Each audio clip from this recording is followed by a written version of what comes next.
Hola, pues qué gusto estar aquí y ver a tantos jóvenes y niños también. Entonces, pues quiero que veamos algunas frases. ¿Cuántos no han escuchado la frase, esa carrera es para hombres? O las mujeres les va mejor en carreras lingüísticas o artísticas. ¿Lo han escuchado? ¿O qué tal? Mija, no, ese es un juguete para niños. Pero, ¿qué nos dice la ciencia? ¿Es esto realmente cierto? ¿Qué dicen los estudios? Pues los estudios, las estadísticas, lo que prácticamente nos dicen es que somos pocas. Mujeres universitarias hay bastantes, de hecho superamos a los hombres. Pero cuando vemos las carreras de ingenierías y ciencias exactas, ahí seguimos siendo pocas. Y quiero hacer énfasis en las ciencias exactas, porque hay estadísticas que dicen que en Guatemala tenemos una gran cantidad de mujeres en ciencia. Y eso es cierto, y estoy muy feliz de ser egresada de una facultad que su mayoría son mujeres. Pero esto sucede en ciencias aplicadas y en ciencias biológicas. Pero cuando vemos en ingenierías y ciencias exactas, tales como física, matemática, química, la historia es otra. Entonces, les quiero mostrar algunas fotografías de mi vida universitaria. Esa soy yo en la universidad y como pueden ver, un ambiente dominado por hombres. Ellos son mis mejores amigos, lo aclaro, los quiero un montón. Sin embargo, muchas veces me tocó ser la única mujer en el aula. Entonces, ¿por qué somos pocas? ¿Será por habilidades, por preferencias? ¿Qué determina eso? El 11 de febrero se celebra el Día Internacional de la Mujer y la Niña en la Ciencia. Y esto es como un recordatorio de que la mujer y la ciencia desempeñan un papel importante en el desarrollo de tecnología. ¿Y por qué se incluye a la niña? ¿Por qué incluimos en ese día a la niña? Se incluye por dos cosas. Número uno, porque sabemos que lo que desarrollamos en la infancia repercute de cómo vamos a ser como adultos. Además, que tristemente los problemas de las mujeres en la ciencia inician siendo niñas. Entonces quiero que veamos estas dos imágenes. Son dos escenas que no son comunes, ¿no? Pero si vemos la imagen de la derecha, ¿acaso no hemos empezado a normalizar un poco más la imagen de la derecha? ¿Cuántos ven esos programas de niños que concursan en concursos de cocina? ¿Acaso no hay ya bastantes niños? ¿Cuántos chefs hombres hay? Entonces, ¿por qué logramos hacer una diferencia en esta imagen de la derecha? Sin embargo, la imagen de la izquierda todavía nos parece extraña. ¿Qué sucedió en mi caso? Pues a veces creo que fue un hechizo mágico porque hice la travesura de quitarle el bonete a mi papá el día de su graduación y ahí empezó todo. Pero no, tenemos que ver un poco más a mi infancia. Mi infancia, pues yo fui una niña normal. En mi casa, pues no habían tantas reglas y podía hacer cada día lo que yo quisiera hacer. Entonces un día jugaba muñecas por horas y al otro día jugaba herramientas y me creía la ingeniera biomédica. Y es que creo que eso es lo que tenemos que hacer, permitir a la niña ser. Como pueden ver, yo tenía muñecas, muchas muñecas, todas universitarias, claro, y mi papá le hizo pequeños birretes y títulos universitarios a cada una de ellas. Entonces, ese no es el problema. A veces como sociedad siento que nos tendemos a pasar al otro lado de la moneda, a radicalizar las situaciones. Y ahora siento que estamos en el momento de las antiprincesas, no las muñecas, odio el rosado. Mi color favorito es el rosado. Y les voy a explicar por qué. Acá está el espectro electromagnético y ahí están todos los colores. ¿Dónde está el rosado? ¿Lo encuentran? No aparece ahí, porque no existe ahí. Y si no existe ahí, ¿por qué lo vemos? El rosado es un producto de nuestra imaginación. Nuestro cerebro se está confundiendo y está viendo algo que realmente no existe. Entonces, cada vez que ustedes ven algo rosado, realmente no existe. Es su cerebro imaginándoselo. Entonces, para mí, es mi favorito, porque me recuerda dos cosas. Uno, que los sentidos nos engañan. Y número dos, que nuestro cerebro puede crear cosas que realmente no existen. Cosas como las que vamos a hablar hoy, que no existen, son creencias, son miedos impuestos. Entonces, pues esta fue mi infancia. siempre quise ser científica. No sabía en qué área me iba a desarrollar, pero siempre quise ser científica. ¿Y esto por qué fue? ¿Qué fue lo que me marcó? El que se lleva el premio es mi papá. Mi papá, junto a mi mamá desde hace más de 20 años, desarrolla divulgación de la ciencia en este país. Él ha sido pionero en llevar ciencia a miles de niños. Y como pueden ver, yo desde los 5 años me uní a esta iniciativa. Entonces siempre he estado en temas de ciencia. Por lo cual he podido trabajar con niños. Y aunque ahora esté trabajando en las investigaciones que más me gustan, nada se compara con trabajar con niños. ¿Por qué? Estos niños siempre me hacen reír, siempre me muestran una forma pura de ver el mundo, porque no tienen todos esos estereotipos y esos miedos que tenemos como adultos. Y de hecho ahí lo que estamos haciendo es ciencia de polímeros. Estamos trabajando con la misma molécula que yo de lunes a viernes utilizo para hacer membranas funcionalizadas para la regeneración de heridas, y el fin de semana hacemos gusanos locos y nos divertimos. La ciencia es la misma, la explicación igual, lo único que cambia es el enfoque que le damos. Y bueno, entonces en la primera infancia somos iguales, no hay esos miedos. Entonces, ¿dónde empieza el problema? Conforme vamos creciendo, empieza el problema. Y en el colegio siempre me motivaron a hacer actividades de ciencia.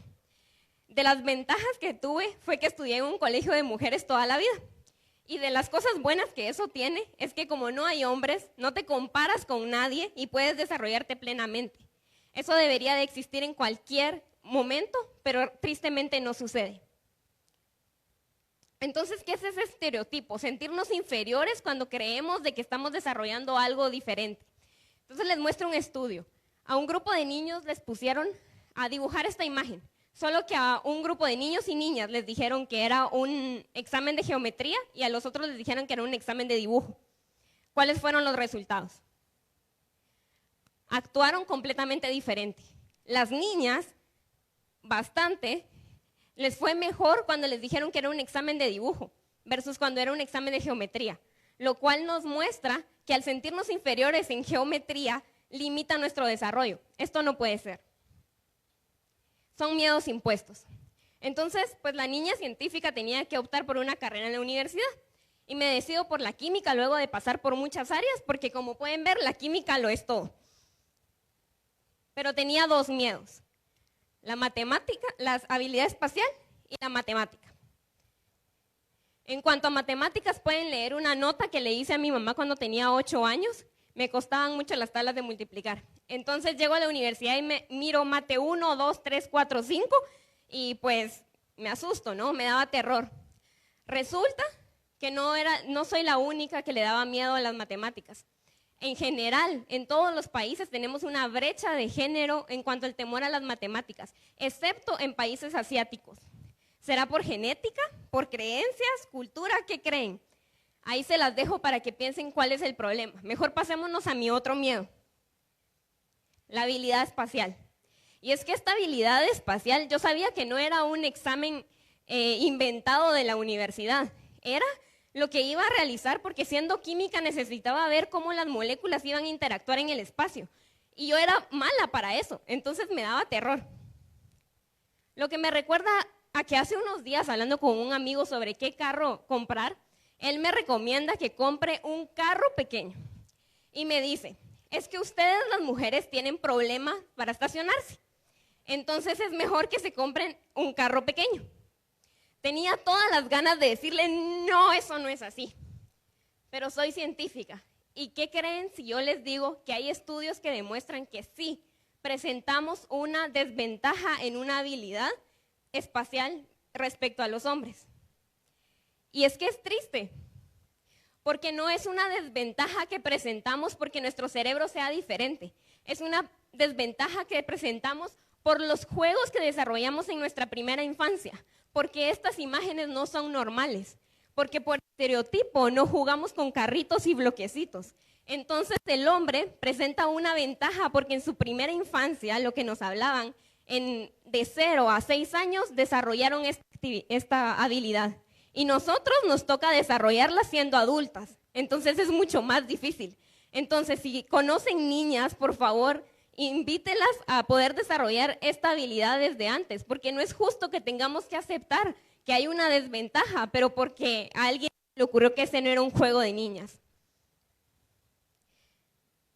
Y bueno, pues las matemáticas no fueron tanto problema al final y pude ir pasando mis años de universidad siempre con un gusto por lo ambiental. Fue lo más difícil que he hecho en mi vida. Estudiar una ciencia pura no es cosa fácil, requiere de mucho estudio, requiere de horas de laboratorio y encima de todo tener que estar con prejuicios de que me decían que no era química, que mi carrera, que me cambiara de carrera, tener que escuchar a veces hasta que decían que era bonita, entonces que me tenía que cambiar de carrera, cosas sumamente injustas. Entonces fue bastante difícil, pero con perseverancia y constancia lo pasé. Y para mostrarles lo difícil que fue, les quiero mostrar dos de las fotos más vergonzosas que tengo, pero de los mejores momentos. Alguien que llega así al día de su cierre de pensum y llega con esa cara de satisfacción tan vergonzosa para el día de su graduación, significa que en serio le costó. Y créanme, a mí me costó un montón. Pero bueno, ¿por qué estoy acá? En el tiempo de todo esto, me intereso por las cáscaras de camarón, por un compuesto dentro de ellas. Los alquimistas, ellos fueron los primeros químicos y trataron de pasar todos los metales al oro.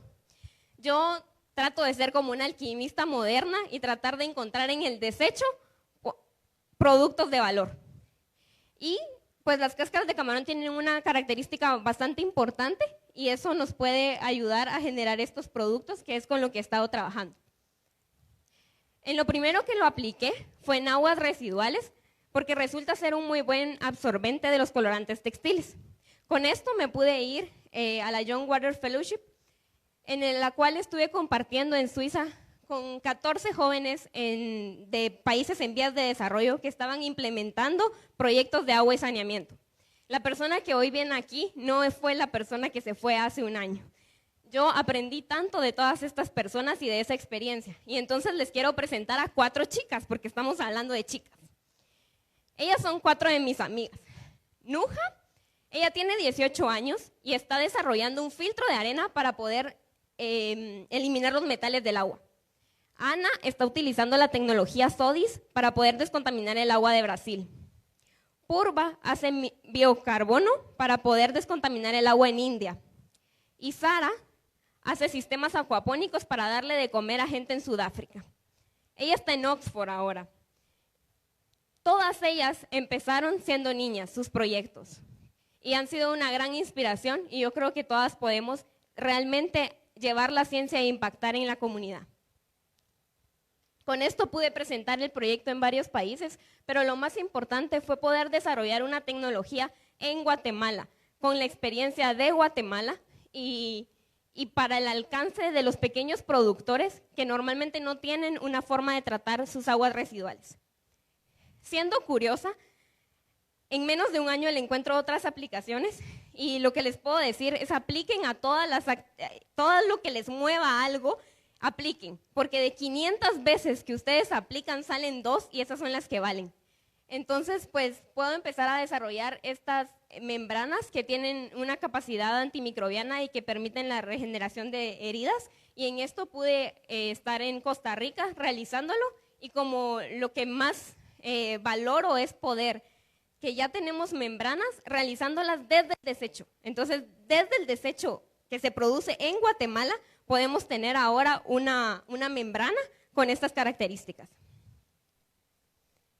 Y pues acá les muestro, y como decían antes, yo les dije acá dificultades que yo presenté, siendo una niña y siendo una joven que tenía alimentación, que tenía una familia y que me pude dedicar a mi carrera a tiempo completo. Pero ¿qué pasa con una niña que tiene que acarrear agua en vez de ir a la escuela, que está desnutrida o que no tiene un hogar?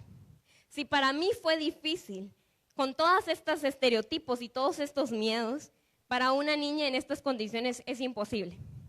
Pero les muestro estas imágenes para que comparemos Suiza versus Guatemala, para que veamos que otra realidad es posible, no para que nos sintamos tristes, sino para que veamos que si en serio le damos valor a cada niña, si cada niña que quiere ser científica tiene una solución para un problema de este mundo, creo que es bastante importante ponerle atención. Y si invertimos en esa niña, si invertimos en ciencia, las dos cosas van a ser invertir en desarrollo. Gracias.